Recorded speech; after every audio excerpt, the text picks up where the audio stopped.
Hey, welcome back, everybody. Great to see you. Hopefully, we're having a wonderful start to the holiday weekend, but we are going to run into the threat of severe weather over the coming days through portions of the southeast and even into the mid Atlantic as a strong storm system is going to kind of crank up here and cross portions of the east. And then after that, all eyes turn to a big return to winter as we start 2025. And I'll tell you, folks, we're going to talk about it all in today's video. So if you're new to the channel, welcome. My name is Gerald. I'm a meteorology major at the University of North Carolina, Charlotte. And if you haven't already subscribed, go ahead and do so. Also, hit that bell for the latest notifications, like the video, and of course, comment. Let me know where you're watching from and what you're seeing out there as we kind of start this Friday. Now, with all that said, let's go ahead and dive right into it because a lot to discuss today, and I definitely want to give you as much information as possible. So, starting with satellite loop, you can kind of see here what's going on, or maybe not so much. It is kind of actually a bit of a messy look on satellite, but really three pieces of energy that we're watching. So I'll kind of try to circle each one. Here's one piece. Then we've got another kind of bigger piece of energy back here, and then another piece of energy back out into the Pacific. This first piece of energy, that's what caused severe weather over Texas yesterday. Could also cause a little bit of severe weather today over portions of the Mid-South, but it's really kind of the energy behind it that is going to be our bigger severe weather producer going into tomorrow and more, or as well as Sunday as well, I guess is kind of the best way to word it there. So we're going to be watching these two pieces of energy behind it that are going to swing east and bring plenty of wind energy, and that combined with some instability at the surface could absolutely lead to strong to severe storms. Now, radar imagery currently already kind of picking up this morning. Strong line of storms here into portions of Kentucky, southern Illinois, Indiana, all the way back down through Tennessee, and then getting into Alabama and Mississippi. And this is where we're running a bit of a severe weather risk down into this area of Mississippi, even into portions of Alabama and Louisiana. Now, not a huge severe weather risk today, and most of this is actually going to be this morning. But behind this, another area of active weather likely to move in tomorrow that will once again fire up these strong to severe storms with that tornado potential. Now, behind it, you'll look out west, you'll see snow into the Rockies, rain also kind of in surrounding areas. It's kind of the start of another storm system we're going to watch, and it really has just been a train of these storms kind of coming in off the Pacific and working towards the Atlantic side of the lower 48, and that combined with this big return to almost spring-like air over portions of the South obviously is going to cause trouble as we so often see. Now, with that said, let's take a look at these watches, warnings, and advisories, and right now, nothing severe weather related on the map. Still a lot of winter weather kind of alerts out there. In fact, if you look up here into northern Wisconsin and then into portions of the Northeast, and we'll kind of zoom in a little bit more here, but just kind of note these two areas, and we'll zoom out into the Northeast right now. Albany all the way back down into northern New Jersey, Scranton, Allentown, Springfield, Massachusetts, Hartford, Waterbury, and kind of just surrounding areas here. Gonna run the risk of a little bit of freezing rain or freezing drizzle overnight tonight. That could definitely cause an icy commute for your Saturday morning. So definitely an important kind of topic here, and we will discuss it. But other than that, folks, all of the winter weather, at least right now, is still out west. So we're going to go ahead and move out there. Winter storm warnings here into the pink, winter weather advisories rather, in the purple there into much of the Rockies. Again, it's been storm after storm that has brought this winter weather to you folks. And in the plains, you see all these gray boxes. These are dense fog advisories. What we're seeing is a big plume of warm Gulf air moving northward, and all of that moisture associated with it is leading to dense fog during the mornings. Once the temperature drops, the atmosphere can hold less water vapor, and then that kind of comes out in the form of that dense fog. And we're seeing it from Texas all the way up into the Midwest. So definitely a pretty foggy start to your weekend. Now, taking a look at our energy map, our meteorology in minutes segment, this is going to kind of explain to us where and why we're going to see the severe weather. So let's go ahead and look at it here. Now, what you're seeing right now, this is where there's energy right now in the mid-levels of the atmosphere. And it's basically where we saw it on satellite. One little piece here, one big elongated piece into the central part of the country, and then a bit more of a defined piece into the Pacific Northwest. So that's kind of 1, 2, and 3. Again, energy 1 is going to definitely bring some rain into portions of the east today, and even a little bit of a severe weather threat down south. But it's the other pieces of energy as we move this into tomorrow that'll be a little bit more potent. And energy 2 here, Not even really going to bring a severe weather threat, but will produce precipitation into the Midwest, into tonight, into tomorrow. And that combined with Energy 1 is going to bring that freezing drizzle or that freezing rain potential overnight tonight. But Energy 3 back out here into the Rockies, that's the next severe weather maker. This is this afternoon. Notice it's working kind of through the four corners here, but as we get overnight tonight and into early tomorrow, diving south, and by 18Z Saturday or just the afternoon, we are beginning to see a strong piece of vorticity here over portions of the Red River Valley. And on the diverging side of that, this is where we're going to get strong lift to kind of interact with that wind shear that is being created by this spin, and that's going to run the risk for, definitely a pretty big time severe weather risk over the mid-south for your Saturday afternoon and even into the evening. And we'll move this further ahead into time, folks. This is going to even be a Sunday problem. Look at this, Sunday afternoon. This big piece of energy is working over the Ohio Valley, and that's going to produce then that lift over the mid-Atlantic from Georgia up through the Carolinas into the Virginias could see severe weather, and there's going to be plenty of wind shear. That will not be a problem. The bigger question, I think, is how much instability is there that wind energy can kind of tap into.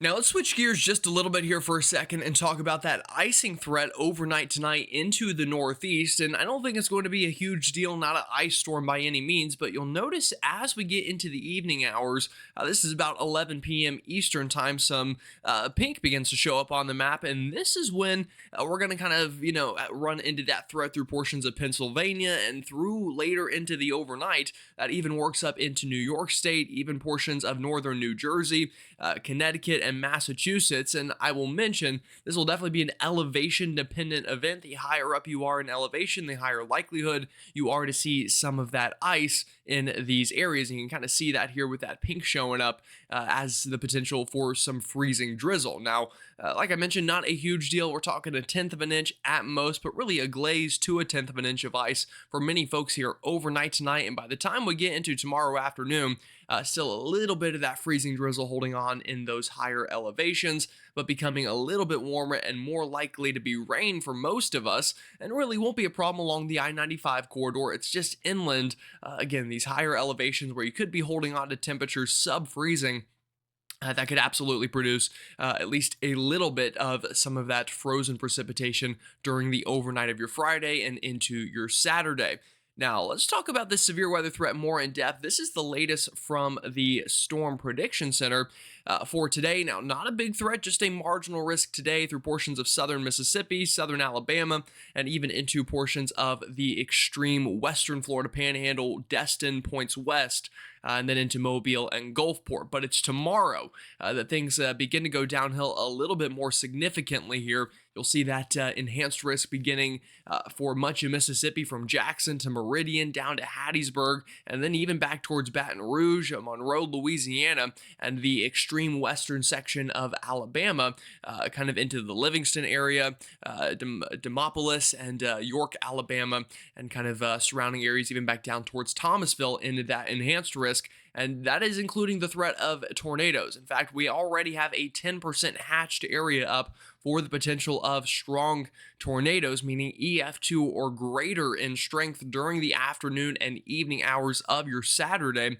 And folks, it's been a while since we've had a severe weather risk this pronounced, especially in Dixie Alley. It has been a remarkably quiet year through states like Mississippi and Alabama compared to normal, especially compared to the past 10 years or so. So you cannot have your guards down for this one. I know it's near the holidays. You don't want to hear about severe weather, but this is a very real threat tomorrow. And unfortunately, guess what? We're going to do it all again on your Sunday. And you can see that here. A slight risk already up from the Triad to Raleigh, back down to Florence, Columbia, Augusta, Greenville, Spartanburg, Charlotte, and even into the Macon and Augusta area of Georgia in this slight risk. And if I zoom things out, folks, the marginal risk extending all the way up into Pittsburgh, just about the entire state of West Virginia, and down into the Jacksonville and the Big Bend area of Florida. We're going to have the big chance for severe weather through multiple days as this storm system cranks through and taps into that warm Gulf energy that is returning to the lower 48. So let's go ahead, let's time it out for you, let's give you the latest. And we'll start this afternoon. Now, today, Really just going to be a rain threat for many folks. Like I mentioned, a small severe threat down into Mississippi and Alabama, but most of that really happening this morning compared to this afternoon or evening. Now, we'll move this further ahead into time. We'll get further through today. We talked about that icing threat already into the Northeast, even a little bit of an icing threat up into Wisconsin, like we also mentioned overnight tonight. Not a huge threat, but again, a glaze to a tenth of an inch of ice could be something that you need to watch out for during your morning commute tomorrow. But overnight tonight, the stage begins to get set. That warm Gulf air continuing to push northward. You can see that with all of this rain moving northward with it. And by the time we're waking up Saturday morning here, this is when things begin to go downhill. Now, probably some rain along the I-95 corridor, rain even into the Carolinas potentially, at least some scattered showers. But you'll notice we go through the afternoon of Saturday, and this low pressure begins to really get its act together back towards Texas, bringing that warm air northward, bringing those dry conveyor belt over that warm air. And that is going to lead to a pretty high instability over an area with, again, a strong wind shear. You got southerly flow at the surface, you've got flow out of the west in the upper levels, and obviously, you get different areas of wind turning, you're going to start to spin things, and that's when that tornado threat really begins to ramp up during the afternoon of your Saturday and into the evening here. You'll notice these storms firing up into Mississippi, Alabama, down towards Louisiana, and by the time we're waking up Sunday morning, a strong line of storms pushing through the rest of Alabama, eastern Tennessee, down through Georgia into the Atlanta area, and that warm front extending all the way up into the Northeast. And that's going to set the stage for, once again, another severe weather threat Sunday afternoon, this time into the mid-Atlantic, the Carolinas, up into Virginia, and then potentially as far north as portions even of Pennsylvania, right along that warm front, could see some strong to severe storms Sunday afternoon and evening before finally we get into your Monday afternoon and things calm down, and then the pattern change begins back to the cooler, wintry side of things going into the start of the new year. Now, these tornado ingredients are definitely going to be there. This is our significant tornado parameter. If we kind of look at this, and it shows us where the biggest overlap of wind shear and lift and instability is. Well, this afternoon, again, not a huge threat, but a little bit of a threat down into Mississippi, portions of Louisiana, and even Alabama here on the NAM model. And then we get into tomorrow. This is tomorrow morning. Notice the ingredients beginning to build up here through portions of Louisiana into Mississippi, but it's the afternoon hours that things really build up. And here we go. This is 21Z. This is about probably 4 or 5 o'clock in the afternoon, maybe 3 o'clock, depending on your time zone. And you'll notice these ingredients building up even into extreme East Texas, Louisiana, Mississippi, and through the evening and overnight hours.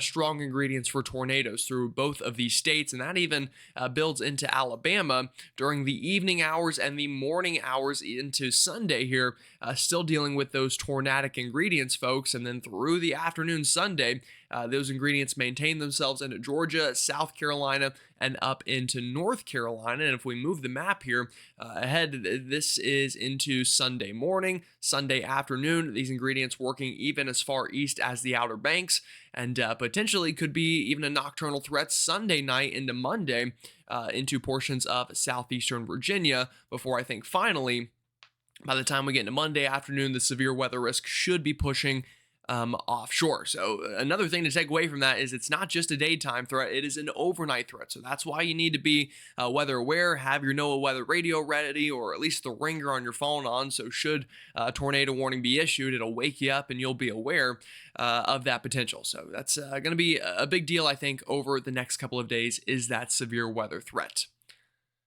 Now, let's switch gears a little bit here and start talking winter weather a tad bit more. Obviously, another big thing on a lot of folks' minds, especially going into January. We've been talking about this pattern change, and it is still definitely holding on. But even before we get there, the West is getting slammed with winter weather right now.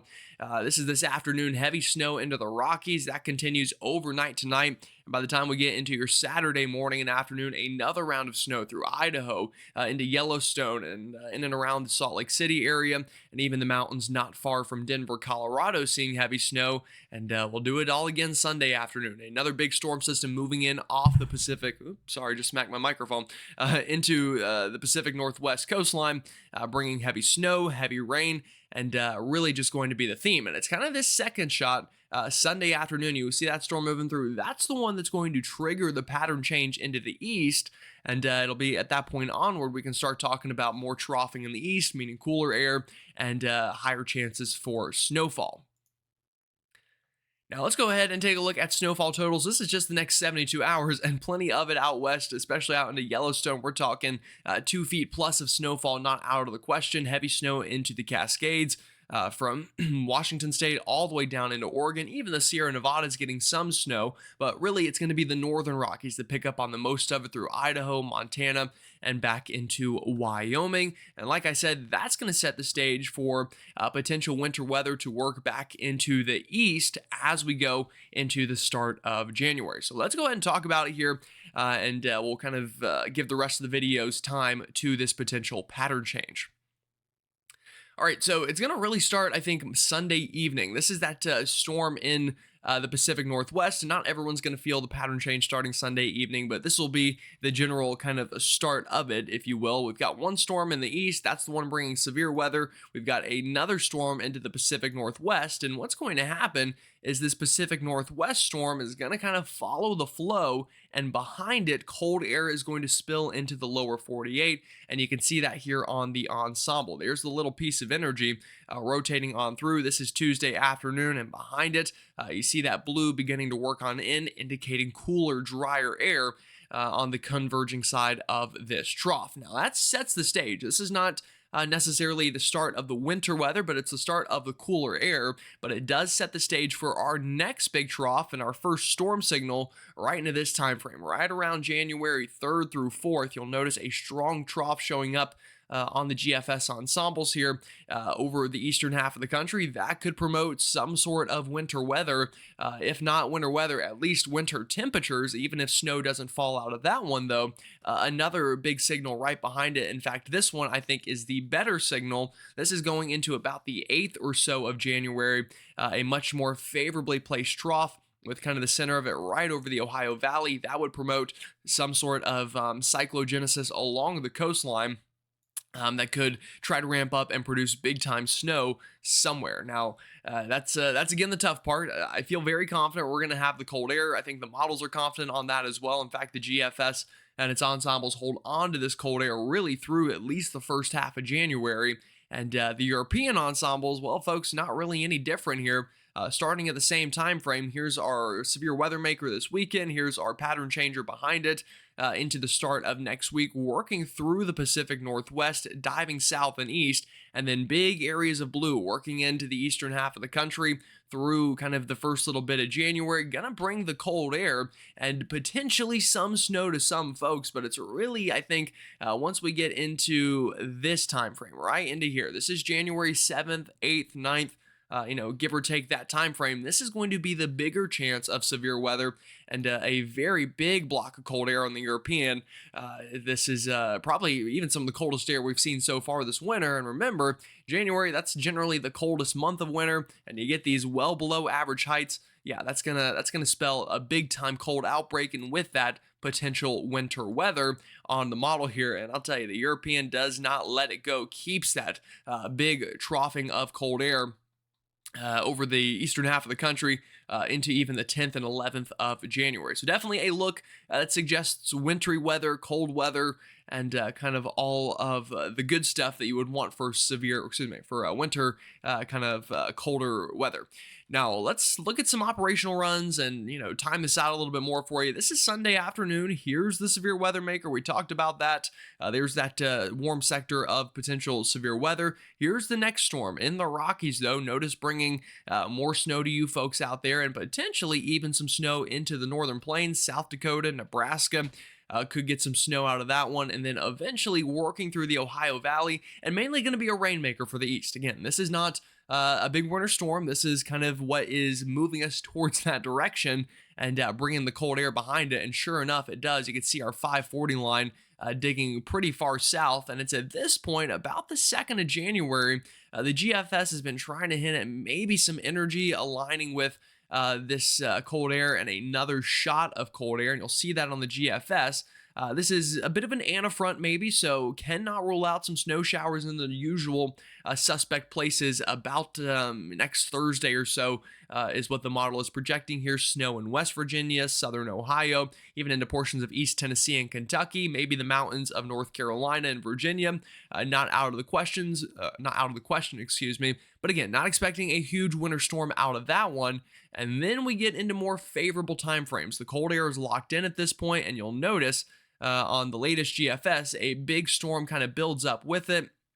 Now, on this run of the model, this is a cutter, as we say, meaning it forms down into Texas and then cuts right up kind of the Mississippi and Ohio Valley. This would promote not really any winter weather in the southeast, but could still make a big winter storm maybe into the Midwest, portions of the plains.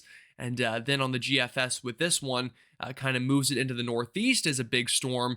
Around 10 or so days from now, has a big time winter storm into portions of the northeast. And after that, another big shot of cold air. And you'll notice the energy is nearby. And this is that second time period I was telling you about. This is the 8th or so of January. And, take it with a grain of salt. This is more than 10 days away. And I always tell you, this is not a forecast time frame, but a pattern time frame. And the model is showing us basically what its ensembles are showing us: plenty of cold air with our 540 line digging south, and a lot of energy flying around as well that could try to link up into something. Now, the European model, it's a similar look. Here's our kind of storm as we go into early next week. Again, see some of that snow back out into the Rockies, into the northern plains, and then mainly produces rain into the northeast. Tries to crank up a little bit of back end snow, at least lake effect snow, by the time we get into the latter half of next work week, next Wednesday, Thursday, the first couple days of January. Definitely could see some lake effect out of that, I think. Could definitely reopen the door for you folks there in the Midwest and portions of the interior Northeast to see some snow. But in terms of big storms, the European, kind of the same time frame the GFS has, that first area around the 4th, the 5th of January. One storm here in the European does bring snow to the northeast, rain to the southeast, but boy, oh boy, does it bring the boom with cold air. A big shot of cold air, and then another storm signal right in the 8th and 9th time frame of January that we've been talking about. So I'll tell you folks, it's a good look, and I don't want you to look at this and say, all right, here we go, snowstorm North Carolina all the way up the I-95 corridor. What I want you to look at, though, is look at this. This is actually really the 9th of January, not so much the 10th, which is in that time frame that we looked at in the ensembles for that potential of winter weather.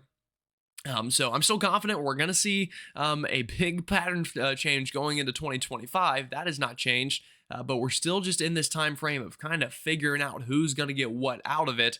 And I think cold air is a very high likelihood. Snow, that's the tougher thing to kind of pinpoint here, but snowfall chances increasing into the Rockies this weekend, and then even escaping the Rockies into portions of South Dakota and Nebraska by early next week with that first storm. And then you'll notice lake effect increasing behind it. Some northwest flow snow by next Thursday and Friday is a real potential in these areas that are kind of shaded in into the northeast. And then after that, a first little storm signal on the Euro ensembles here. A very small one. And this is the same time frame the GFS was showing, maybe a little bit of an anafront, but you'll notice, folks, we're talking very minimal chances. This is a 2%, 4% chance of snow accumulating, so obviously not something you want to put the mortgage on by any means. But after that, that's when I think the chances become more notable. A big signal for a storm. This is the 5th of January into the 6th of January, and notice a lot of folks, seeing higher chances for snowfall out of that first favorable time frame, and then the second favorable time frame into the 8th and 9th. Again, another bump up of snowfall chances on the model, and that's something I think, again, is very likely. Now, temperatures, this is what we're really confident in. Snow, we're gaining confidence. Someone's going to get snow. How much and all, that's still the fun part to figure out, like I've mentioned. But temperatures, very confident. We're going to have a big warm up this weekend. Now, I will mention this. Cold air damming today is going to really limit temperatures down into the Carolinas. It's not going to feel warm at all, trust me. But everywhere else, the warm up begins, continues into the weekend, into early next week. It stays warm. But after that first storm, one little shot of chillier air by Thursday into Friday. And then after that, folks, the floodgates open. Shot of cold air after shot of cold air after shot of cold air. And here's that favorable time frame I've been telling you about. And I know I keep saying it, but the 7th through the 10th of January, a big block of cold air into the eastern half of the country. And this is after cold air has already been established. So this is really going to lock us in the freezer. And can we get a storm signal to line up with it?